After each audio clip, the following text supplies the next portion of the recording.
quote that's attributed to him: "You control the food, you control the people."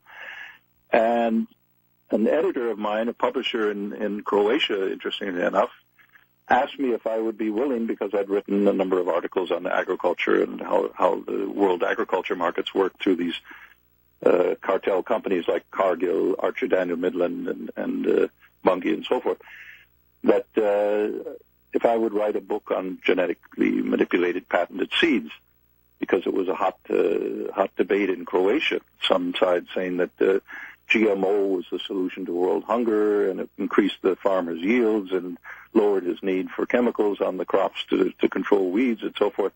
So it was really a wonderful advance of science. Another side said patenting of seeds, licensing of those from Monsanto and other giant multinationals is a form of serfdom, a form of farmer slavery that has never before existed.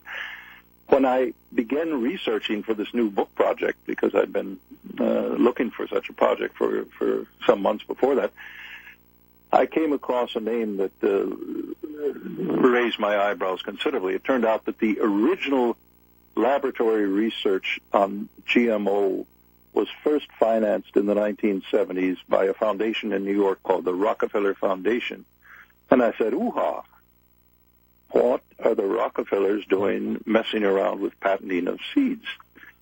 And the more I dug into it, the more I realized that the Rockefellers had started a project going back to the early 1950s at Harvard Business School and Harvard University after the war. They had a Russian economist named Vasily Leontiev, who later won a Nobel Peace Prize for his input-output model of the U.S. economy. And they had funded Leontiev's research to work with a couple of professors at the business school at Harvard to develop what they literally named as agribusiness, a business model based on the model of the ExxonMobil, the vertical integration of the oil industry top-down, to do the same thing with food, where the actual farmer, the man whose labors of love produce the food that we eat, healthy or unhealthy, he became the least important link in the whole food chain. And the most important became these cartel companies that could move this food around as cheaply as possible for the maximum price around the world, destroy local production markets by cheap imports, and began to take over more and more of the world food control.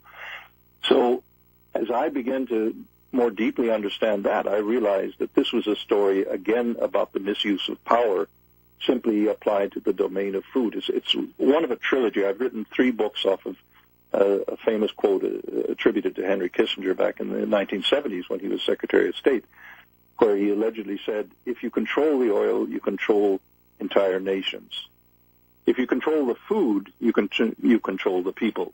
That's right. And that's my book, Seeds of Destruction, that you just mentioned. The first book is called A Century of War. It's just been reissued under my own imprimatur as a new edition, but virtually the classic edition that's had so much recognition over the years. So A Century of War is about the control of oil for this elite. The Seeds of Destruction is about the control of the food chain, really about agribusiness, and patenting of seeds is the kind of the crowning control point of that whole process. And the final one of that trilogy is Control the Money, You Control the Whole World, and that's the book Gods of Money. If we have time later, we can talk about that. And they're doing it all. Are GMO foods dangerous? Oh, in your opinion? In my opinion, this is letting the genie out of the bottle. This is the most insane thing that science has ever allowed.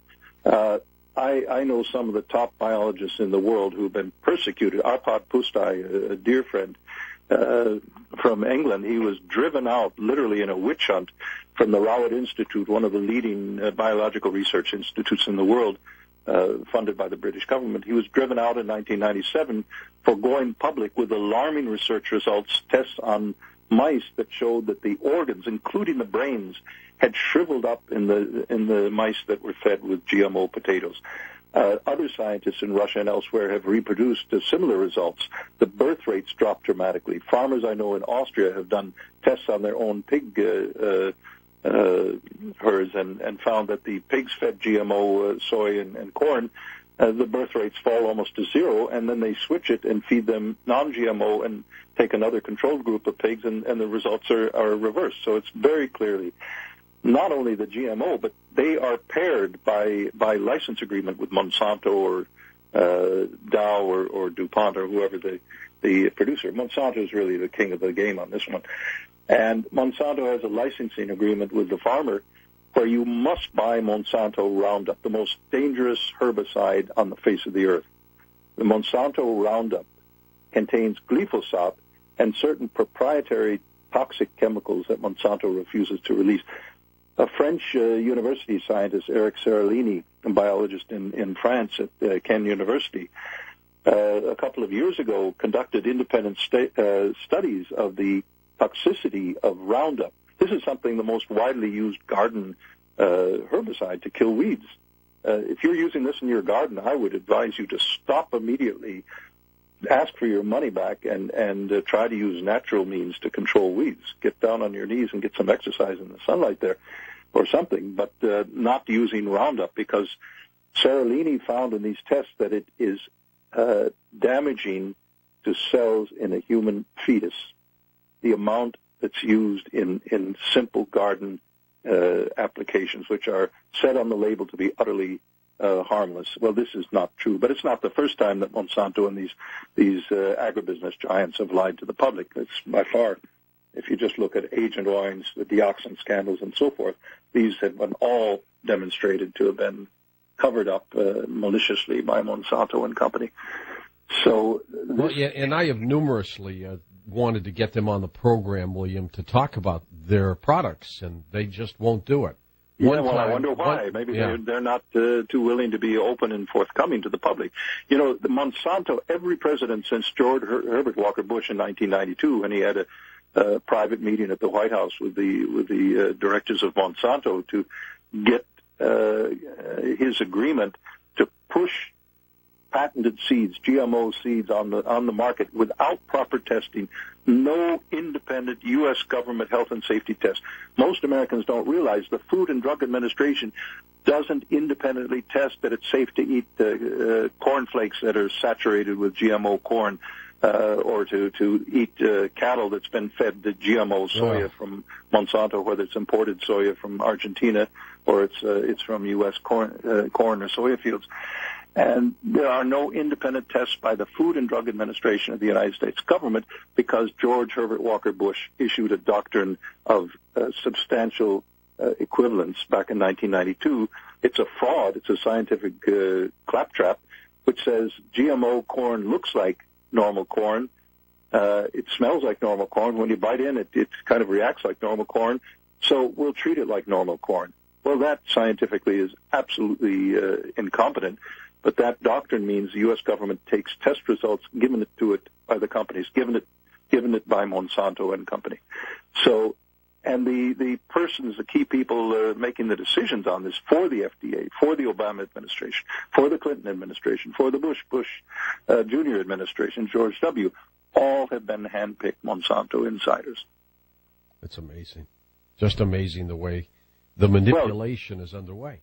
Well, I think there's a much darker agenda with GMO. It's not just corporate profit. I think it's control of the seeds of the planet for the human life chain and the animal life chain. And if this elite, this mad elite that we talked about at the beginning, around the Rockefeller family, but by no means limited to them, families whose names are simply unknown to most people, but these powerful families who misuse and abuse power over others, they want to be in a position to impose, I think, a eugenics agenda on the planet. If you go to a YouTube speech that Bill Gates gave in California at a private gathering a year and a half ago, you can see this on there where he talks about vaccines that will help reduce population growth. He talks about zero emissions means zero population growth by 2020 or 2030, whatever the date was that he picked. But these people want to kill off a large portion of the human race, to eliminate biomass big time. And who are they to decide that they're gods and so forth? I certainly don't give them my vote of confidence to do these things. I think that's a decision that nature and the good Lord who created us and only is in a moral position to make.